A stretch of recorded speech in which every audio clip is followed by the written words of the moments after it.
À 2h17 du matin, heure locale, au-dessus de la mer Rouge, une alerte radar retentit dans le cockpit du bombardier furtif le plus avancé des États-Unis.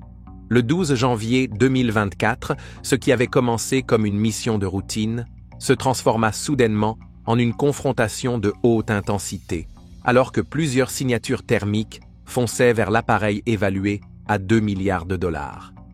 Dans l'obscurité des eaux internationales, au large des côtes du Yémen, les rebelles Houthis venaient de tenter l'impensable, abattre l'avion le plus furtif du monde.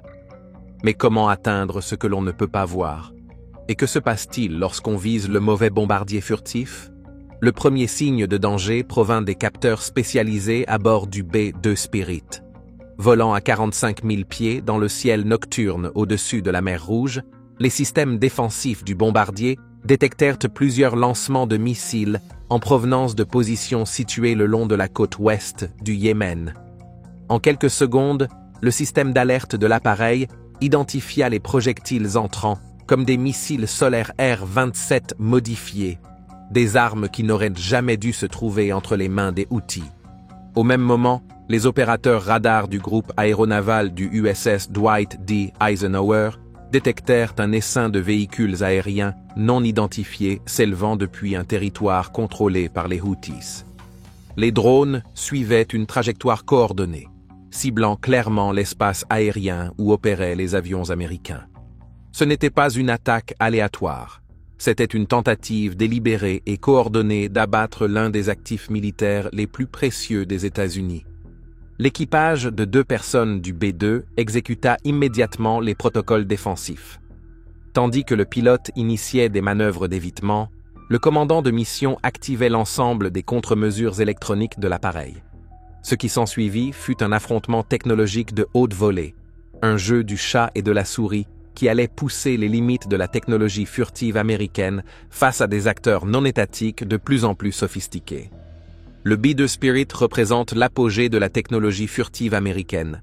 Cet aéronef en forme d'aile volante, avec sa silhouette de chauve-souris caractéristique, a révolutionné la guerre aérienne lors de son premier vol en 1989. Ce qui rend le B-2 unique, c'est sa capacité à pénétrer les systèmes de défense aérienne les plus sophistiqués sans être détecté, à effectuer des frappes de précision, puis à rentrer en toute sécurité. Coût 2,1 milliards de dollars par appareil. Portée 11 100 km sans ravitaillement. Charge utile 18 000 kg d'armement conventionnel ou nucléaire. Taille de la flotte, seulement 20 exemplaires en service. La furtivité du bombardier repose sur sa forme unique, des matériaux spéciaux absorbant les ondes radar, ainsi que des échappements dissimulés minimisant à la fois les signatures radar et thermiques. Depuis plus de 3 décennies, le B-2 demeure le bombardier stratégique ultime des États-Unis, capable de frapper n'importe quel point du globe avec une quasi-impunité. Le mouvement Houthi, officiellement connu sous le nom d'Ansar Allah, les partisans de Dieu, est né dans les montagnes du nord du Yémen dans les années 1990. Ce qui avait commencé comme une renaissance religieuse zaïdite chiite s'est transformé au fil des décennies en une puissante faction armée qui contrôle aujourd'hui une grande partie de l'ouest du Yémen, y compris la capitale, Sanaa. Depuis 2014, les Houthis sont engagés dans une guerre civile brutale contre le gouvernement yéménite, reconnu internationalement, soutenu par une coalition dirigée par l'Arabie saoudite. Ce conflit a provoqué l'une des pires crises humanitaires au monde, avec des millions de personnes confrontées à la famine et aux maladies. Les Houthis reçoivent un soutien important de l'Iran, qui leur fournit des armes, de l'entraînement et une expertise technique. Leur slogan officiel « Dieu est grand, mort à l'Amérique, mort à Israël, malédiction sur les Juifs, victoire à l'Islam » établit clairement leur opposition idéologique aux États-Unis et à leurs alliés. Ces derniers mois, les Houthis ont intensifié leur campagne contre la navigation internationale en mer Rouge, affirmant leur solidarité avec le Hamas dans le conflit en cours à Gaza. Cette campagne a perturbé les routes commerciales mondiales et déclenché une réaction navale internationale. l'attaque du 12 janvier 2024 a marqué une escalade majeure, ciblant directement des avions militaires américains opérant au-dessus des eaux internationales à environ 50 km au large de la côte ouest du Yémen. L'aspect le plus déroutant de cet incident est de comprendre comment les Houthis ont pu détecter un bombardier furtif spécifiquement conçu pour échapper aux systèmes de défense aérienne les plus sophistiqués au monde. 3 théories distinctes ont émergé. Théorie A. Détection appuyée par un État. L'Iran, qui soutient activement les Houthis, a investi massivement dans des technologies radars anti-furtivité.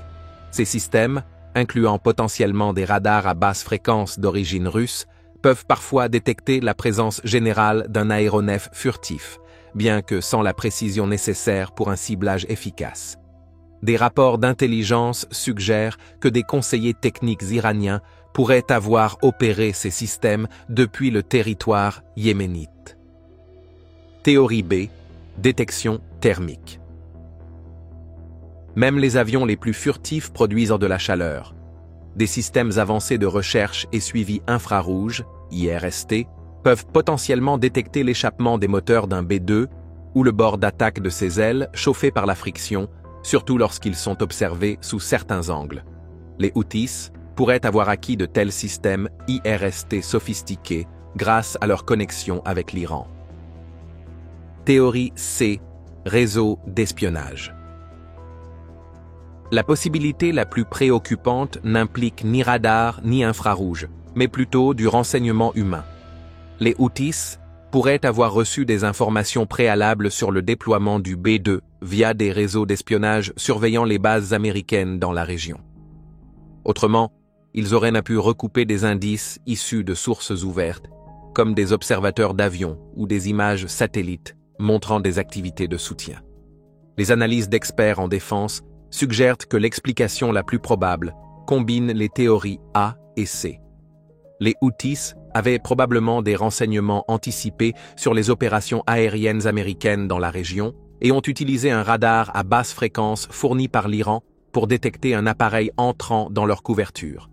Toutefois, la précision de leur ciblage laisse penser qu'ils ont mal identifié le type d'aéronef, une erreur cruciale qui aurait permis de sauver le véritable B-2. Que signifie exactement que les Houthis ont visé le mauvais B-2? 3 possibilités expliquent cet aspect intrigant de l'incident.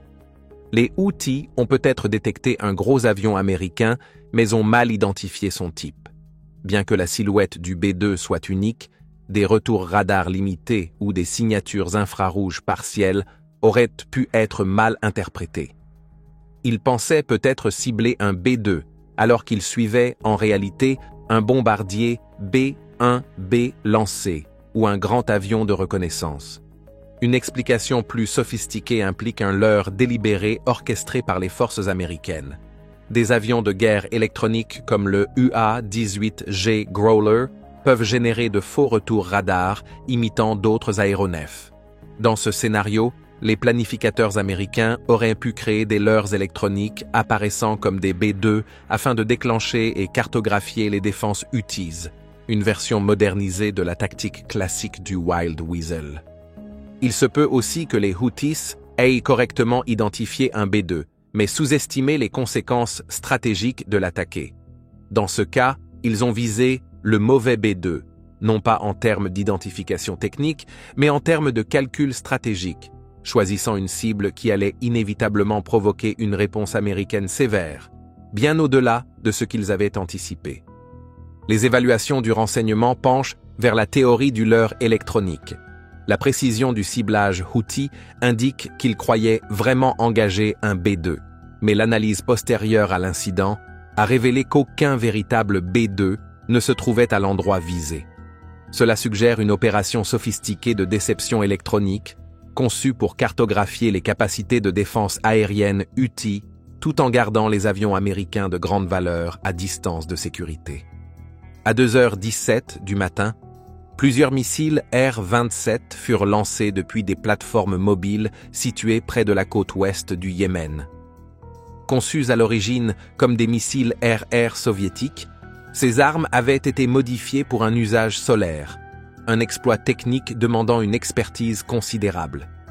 Les missiles ont dépassé Mach 2,5, grimpant rapidement vers leur altitude cible d'environ 45 000 pieds, 13 700 mètres. L'aéronef ciblé a immédiatement déployé un éventail sophistiqué de systèmes défensifs. Des brouilleurs électroniques diffusèrent des signaux pour perturber les systèmes de guidage des missiles, tandis que des lance-leurres éjectaient des flares haute température pour détourner les armes à guidage infrarouge.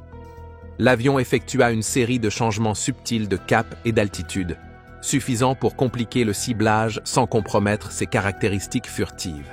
Les FA-18 Super Hornet du USS Eisenhower, en patrouille aérienne de combat dans les environs, ciblèrent immédiatement les sites de lancement. En utilisant les données de ciblage partagées via des réseaux sécurisés, les chasseurs lancèrent des munitions de précision contre les lanceurs mobiles. Simultanément, les avions de guerre électronique du porte-avions commencèrent à brouiller les fréquences de commandement et de contrôle UTI, perturbant leur capacité à coordonner l'essaim de drones qui constituait la seconde vague de l'attaque. En moins de 4 minutes après le lancement initial, les forces américaines avaient neutralisé la menace immédiate et lancé une contre-offensive contre le réseau de défense aérienne Houthi. Aucun missile n'a atteint sa cible. Alors que l'attaque de missiles se déroulait, une deuxième menace émergea du territoire Houthi. Environ 2 douzaines de petits véhicules aériens sans pilote, drones, furent lancés depuis plusieurs sites, formant un essaim coordonné. Il ne s'agissait pas de drones commerciaux rudimentaires, mais de plateformes d'attaque conçues spécialement avec des charges explosives profilées, conçues pour endommager les aéronefs. Cet essaim de drones représentait une évolution des capacités UTI. En utilisant de multiples plateformes simples, attaquant simultanément depuis différentes directions, ils espéraient submerger les défenses traditionnelles.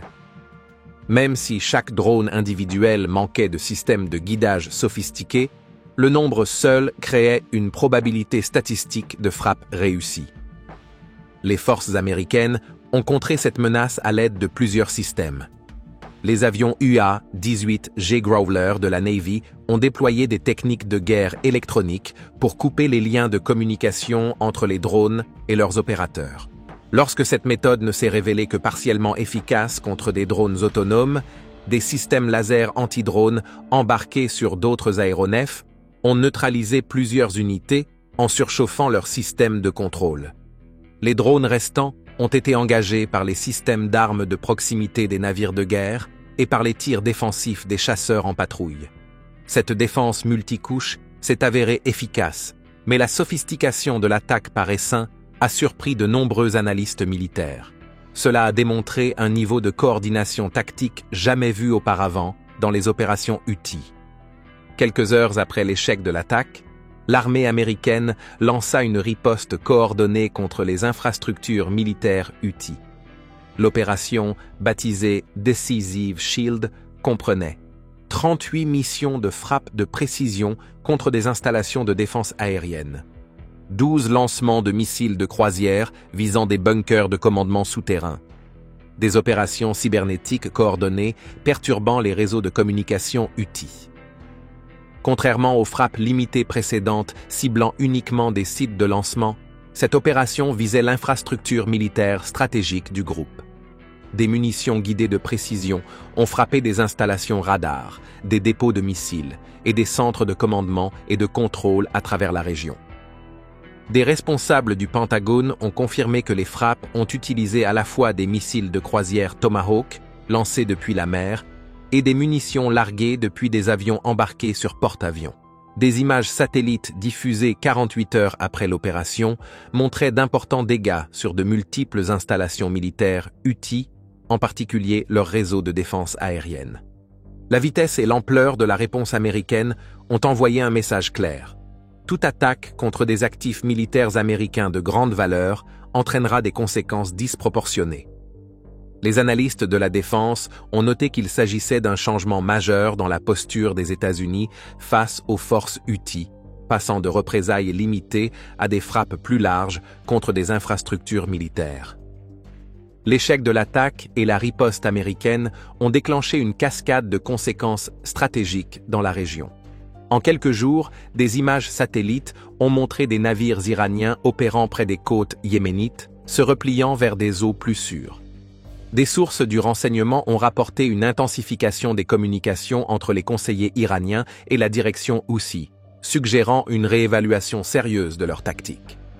Pour les planificateurs militaires américains, l'incident a entraîné des changements immédiats dans la sécurité opérationnelle entourant les aéronefs à haute valeur stratégique. Les trajectoires de vol, les émissions électroniques et les opérations de soutien aux avions furtifs ont reçu des mesures de protection renforcées. Des sources au sein du Pentagone ont indiqué que les protocoles de déploiement des bombardiers B-2 feraient l'objet d'un examen complet avant les prochaines missions dans la région. L'impact à long terme le plus significatif pourrait concerner la perception des vulnérabilités de la technologie furtive. Bien qu'aucun B-2 n'ait été endommagé lors de l'incident, la capacité apparente d'un acteur non étatique à détecter et cibler ce qui aurait dû être un avion invisible a soulevé de sérieuses questions. Des entreprises de défense travaillant sur des plateformes de nouvelle génération comme le B-21, Raider aurait accéléré le développement de systèmes améliorés de contre-détection en réponse directe à l'incident. Les alliés régionaux se sont rapidement alignés derrière la réponse américaine. L'Arabie saoudite et les Émirats arabes unis ont offert un soutien supplémentaire en matière de renseignement pour les opérations contre les défenses aériennes Houthi. Israël, préoccupé par la possibilité que des capacités similaires atteignent le Hamas ou le Hezbollah, aurait partagé des techniques spécialisées de guerre électronique conçues spécifiquement pour contrer les types de systèmes de détection utilisés lors de l'attaque. La technologie furtive du B-2 a été conçue dans les années 1980 pour déjouer les systèmes radars soviétiques de l'époque. Sa forme disperse l'énergie radar loin des récepteurs, tandis que des matériaux spéciaux absorbent les signaux restants. Cependant, comme toute technologie militaire, des contre-mesures ont évolué en parallèle. Les systèmes anti-furtivité modernes s'appuient sur plusieurs approches. Des radars basse fréquence peuvent détecter les avions furtifs, mais manquent de précision pour le ciblage. Des systèmes de recherche infrarouge repèrent la chaleur du moteur plutôt que les retours radars. Des systèmes de détection passive identifient les zones où le rayonnement ambiant normal est bloqué. Des capteurs en réseau combinent plusieurs signaux faibles pour en faire un renseignement exploitable. Les avions furtifs du futur, comme le B-21 Raider, intègrent des leçons tirées de ces menaces en évolution. Des matériaux absorbants plus efficaces sur une gamme de fréquences plus large. Des systèmes de refroidissement avancés réduisant davantage les signatures infrarouges. Des contre-mesures actives capables de brouiller ou de tromper les capteurs ennemis. Des tactiques opérationnelles qui réduisent l'exposition aux méthodes de détection connues. Cet incident illustre une vérité fondamentale à propos de la furtivité. Il ne s'agit pas d'invisibilité, mais d'une réduction significative de la détectabilité qui confère un avantage tactique. À mesure que la technologie de détection progresse, les conceptions furtives doivent évoluer en conséquence. Les grandes puissances mondiales ont réagi à l'incident en fonction de leurs intérêts stratégiques dans la région et de leurs relations avec les parties impliquées. La Russie et la Chine ont porté une attention particulière aux aspects techniques de l'engagement. Des publications militaires chinoises ont produit des analyses détaillées des vulnérabilités potentielles du B-2 mises en évidence par l'incident, tandis que les médias d'État russes ont mis l'accent sur la croissante sophistication des technologies anti-furtives. Les deux pays, qui investissent massivement dans les capacités de détection des plateformes furtives américaines, ont tiré des enseignements précieux de ce test réel, malgré l'échec de l'attaque. L'Arabie saoudite et les autres membres du Conseil de coopération du Golfe ont publiquement soutenu la réponse américaine, y voyant un renforcement de la dissuasion contre les groupes soutenus par l'Iran dans la région. Le Koweït et Bahreïn ont offert un accès élargi à leurs installations militaires pour les forces américaines impliquées dans les opérations de suivi. Ces pays, ayant eux-mêmes subi des attaques Houthi, ont accueilli favorablement la posture plus ferme des États-Unis. Le Conseil de sécurité des Nations Unies a convoqué une session d'urgence, mais n'a pas réussi à produire une déclaration unifiée en raison des objections russes et chinoises au langage condamnant l'attaque Houthi. L'Iran a officiellement nié toute implication, mais a discrètement ouvert des canaux de communication indirects avec les États-Unis par l'intermédiaire de médiateurs omanais, cherchant à éviter une escalade qui pourrait impliquer directement ses propres forces. Les alliés européens ont exprimé leur inquiétude face à la perturbation potentielle du commerce maritime, mais ont globalement soutenu la réponse militaire mesurée des États-Unis.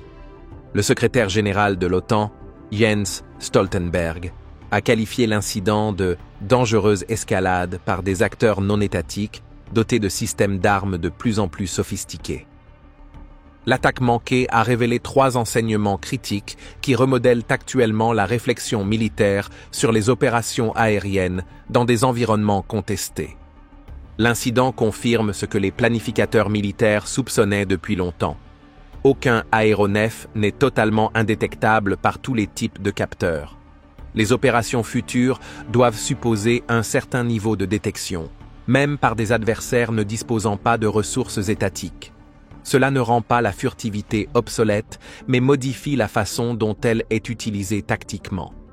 L'attaque coordonnée par drone représente un nouveau paradigme dans la guerre asymétrique. Un grand nombre de plateformes relativement simples peut poser des défis défensifs complexes, même pour des forces militaires sophistiquées. Pour contrer de telles attaques en essaim, il faut des défenses à plusieurs niveaux, combinant guerre électronique, intercepteurs cinétiques, et armes à énergie dirigée. La sophistication technique démontrée par les Houthis, combinant plusieurs méthodes de détection, des systèmes de missiles et des essaims de drones, montre à quel point les capacités de défense aérienne avancées se répandent au-delà des acteurs étatiques. Cette tendance va reconfigurer la manière dont les campagnes aériennes sont planifiées et menées dans les conflits à venir. Les analystes militaires considèrent que ces leçons accélèrent des tendances déjà existantes dans le développement de la guerre aérienne. Le programme Next Generation Air Dominance de l'US Air Force, destiné à compléter le bombardier B-21 Raider, aurait réorienté certaines priorités de développement vers des capacités renforcées de contre-détection en réponse directe à l'incident. Derrière la technologie et les tactiques se trouve la dimension humaine de l'incident. La réaction rapide de l'équipage du B-2 face aux menaces entrantes a démontré l'entraînement exceptionnel dont bénéficient les pilotes de bombardiers furtifs. Leur capacité à maintenir le profil furtif de l'appareil tout en exécutant des manœuvres défensives représente un sommet de compétences en aviation. De même, les décisions de commandement consistant à lancer immédiatement une frappe de représailles importante reflètent une évolution de la pensée stratégique américaine en matière de dissuasion. Cette escalade calculée, frappant des infrastructures militaires plutôt que de simples sites de lancement, a montré la volonté d'imposer un coût supérieur à tout bénéfice que les forces Houthis pourraient tirer de l'attaque d'actifs américains de grande valeur. Du côté des Houthis, l'attaque a révélé à la fois une sophistication technique et une erreur stratégique. La capacité technique à coordonner des attaques complexes, multidimensionnelles, suggère un soutien extérieur important et une formation spécialisée. Cependant, la décision de viser ou de sembler viser un bombardier B-2 reflète soit une surestimation de leur capacité, soit une incompréhension fondamentale des réponses probables des États-Unis. Cette dimension humaine, la mesure des risques, des coûts et des avantages sous pression, détermine en fin de compte comment les capacités technologiques sont utilisées. Dans ce cas, les forces américaines ont démontré une prise de décision supérieure, maximisant leurs avantages technologiques et minimisant leurs vulnérabilités. 6 mois après l'incident, plusieurs conséquences durables se sont manifestées. L'armée américaine a ajusté son dispositif régional, maintenant une présence continue de spécialistes de la défense aérienne et de la guerre électronique. Les déploiements d'aéronefs furtifs se poursuivent, mais avec des mesures de sécurité renforcées et des schémas opérationnels différents. Les forces Houthis, se sont largement abstenus de viser directement les actifs militaires américains, se concentrant plutôt sur le transport maritime commercial, ce qui suggère qu'elles ont compris que l'attaque avait franchi un seuil entraînant une réponse disproportionnée. Leur réseau de défense aérienne, gravement endommagé par les frappes américaines, n'a été que partiellement restauré. Les connaissances technologiques tirées de l'incident ont accéléré les programmes de défense dans plusieurs pays. Les systèmes anti-drones, les réseaux de détection passive et les capacités avancées de guerre électronique ont reçu un financement accru parmi les alliés de l'OTAN. Mais surtout, la défense réussie contre ce qui aurait dû être une détection impossible a renforcé une vérité militaire fondamentale. Les avantages technologiques sont toujours temporaires. Le cycle constant des mesures et contre-mesures garantit que la capacité révolutionnaire d'aujourd'hui devient le système obsolète et vulnérable de demain. Des renseignements récemment déclassifiés ont transformé notre compréhension de l'incident du 12 janvier. Des sources du Pentagone confirment désormais que l'attaque des Houthis reposait sur une stratégie complexe de défense aérienne en 3 couches, bien au-delà des premières évaluations. Des images satellites montrent que les rebelles ont activé 3 grappes de défense aérienne distinctes le long de la côte ouest du Yémen, dans une séquence soigneusement orchestrée, créant des zones de détection superposées spécifiquement conçues pour intercepter même les aéronefs à faible signature. Ce schéma n'était ni aléatoire ni opportuniste. L'analyse des horodatages d'activation radar révèle une configuration de pièges sophistiqués. Les radars primaires restaient principalement inactifs jusqu'à ce que des capteurs passifs secondaires détectent des cibles potentielles, moment auquel tout le réseau s'activait selon un schéma synchronisé durant seulement 94 secondes. Cette courte fenêtre réduisait le risque de détection tout en maximisant l'efficacité de la couverture. Une telle discipline opérationnelle représente une évolution significative dans les tactiques de défense aérienne des Houthis, auparavant jugées bien au-delà de leurs capacités indigènes. Ce qui inquiète le plus les agences de renseignement occidentales, c'est la précision du séquençage de l'engagement. Les Houthis ont appliqué un protocole strict de contrôle des émissions, gardant leurs radars inactifs jusqu'au moment critique, puis coordonnant des lancements de missiles quasi simultanés à partir de positions géographiquement dispersées. Cette approche démontre à la fois une expertise technique et une sophistication tactique généralement attribuée aux armées étatiques, non aux acteurs non étatiques. Malgré les démentis officiels persistants, des preuves médico-légales lient désormais de façon concluante l'Iran au matériel utilisé dans l'attaque. L'analyse des fragments de missiles récupérés par des équipes de Navy SEAL lors d'une opération classifiée 3 jours après l'incident a révélé des composants fabriqués aussi récemment qu'en octobre 2023. Les systèmes de guidage contenaient des microélectroniques spécialisées provenant d'installations associées à la division aérospatiale des gardiens de la révolution islamique, et non de vieilles technologies de la guerre froide, comme on le supposait initialement. L'analyse technique des émissions radar captées pendant l'attaque a mis en évidence des schémas de saut de fréquence et des protocoles de cryptage identiques à ceux documentés lors d'exercices de défense aérienne iraniens en septembre dernier. Les signatures électroniques spécifiques correspondent à celles du système de défense Khordad iranien, suggérant soit un transfert direct de technologie, soit une exploitation sur site par des spécialistes iraniens. Ce qui a le plus alarmé les analystes du Pentagone, c'est la découverte que les missiles comportaient des systèmes anti-guerre électroniques avancés, conçus spécifiquement pour percer les protections occidentales. Les contre-mesures semblaient calibrées pour contrer des techniques de brouillage américaines précises, ce qui suggère que les ingénieurs iraniens avaient systématiquement étudié et adapté leur technologie à celle des États-Unis, peut-être à partir de données recueillies lors de précédents engagements dans le Golfe. Les responsables militaires ont maintenant confirmé la théorie du faux B-2 qui circulait dans les cercles de défense. L'opération reposait sur une campagne sophistiquée de tromperie électronique visant à cartographier les capacités de défense aérienne des Houthis tout en protégeant les véritables actifs stratégiques. Un avion de guerre électronique UA-18G Growler a projeté des signatures électromagnétiques soigneusement simulées, imitant celles d'un bombardier B-2, tout en suivant une trajectoire complètement différente. Cette tromperie utilisait le système NGJ-MB, Next Generation Jammer Midband, de la Navy, créant sur les radars Houthis l'apparence d'un bombardier furtif pénétrant l'espace aérien yéménite, alors que le Growler restait en réalité dans l'espace aérien international sur un itinéraire distinct. Ce fantôme électronique a déclenché exactement la réaction attendue par les services américains, l'activation complète du réseau de défense aérienne Houthi, révélant sa composition, ses capacités et ses protocoles de commandement. L'opération a été un succès total, mais non sans risque, puisque le Growler s'est délibérément rendu détectable pour cartographier l'étendue complète de la couverture radar Houthi. L'analyse post-incident a révélé qu'un missile a explosé à environ 700 mètres de l'avion américain, bien plus près que ce qui avait été publiquement reconnu.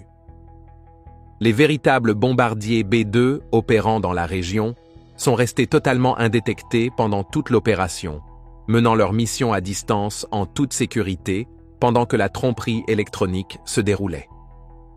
Cette validation de l'efficacité continue du B-2 face aux menaces émergentes a renforcé la confiance de l'US Air Force dans la plateforme, malgré son ancienneté technologique.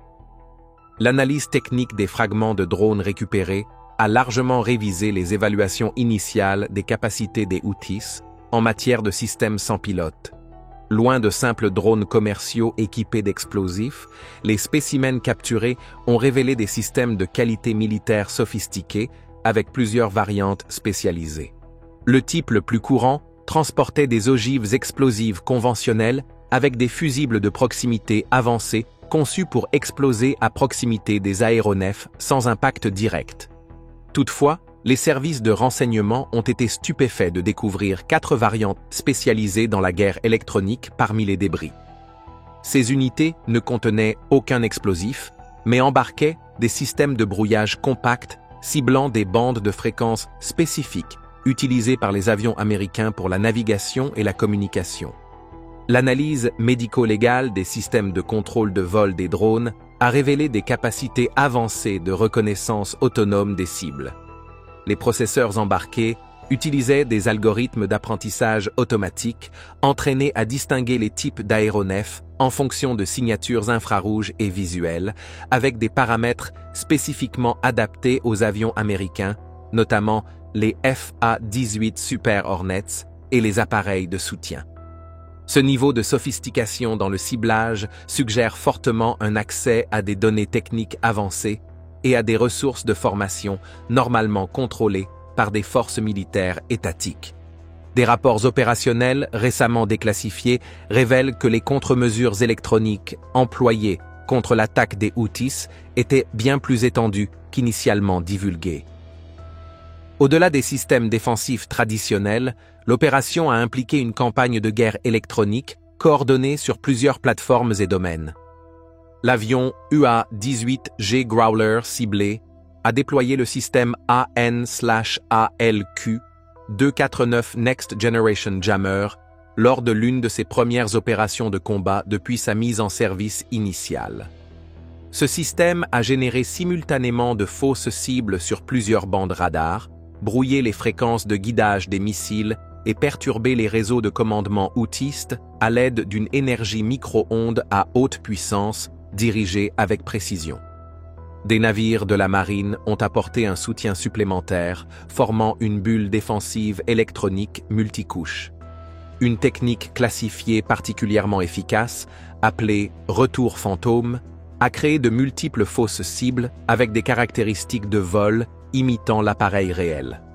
Cette méthode a fragmenté la solution de ciblage des Houthis, forçant leur système à suivre simultanément plusieurs signatures fantômes.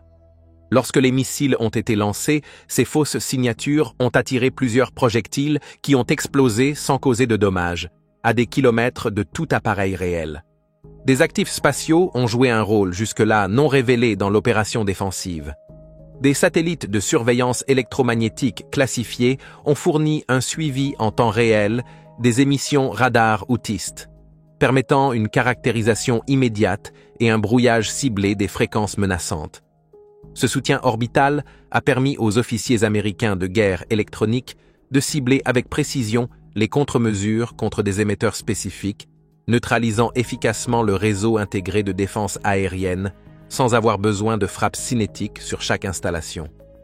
La tentative ratée des Houthis de viser un bombardier furtif B-2, ou ce qu'ils croyaient être un tel appareil, démontre à la fois la valeur durable de la technologie furtive et ses limites évolutives. Malgré les avancées des systèmes de détection et leur prolifération auprès d'acteurs non étatiques, un avion furtif correctement déployé reste extrêmement difficile à cibler efficacement. L'incident met en lumière le paradoxe central de la guerre aérienne moderne. L'invisibilité absolue est impossible, mais une réduction significative de la détectabilité continue d'offrir des avantages militaires décisifs. Le B-2, bien qu'étant une plateforme mûre proche de la retraite, a démontré sa résilience face à une attaque sophistiquée à domaines multiples.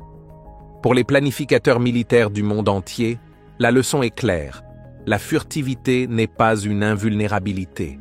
Elle nécessite des tactiques de soutien, des contre-mesures électroniques et un emploi intelligent pour rester efficace. À mesure que les acteurs non étatiques renforcent leurs capacités, la course technologique entre détection et évasion s'accélère.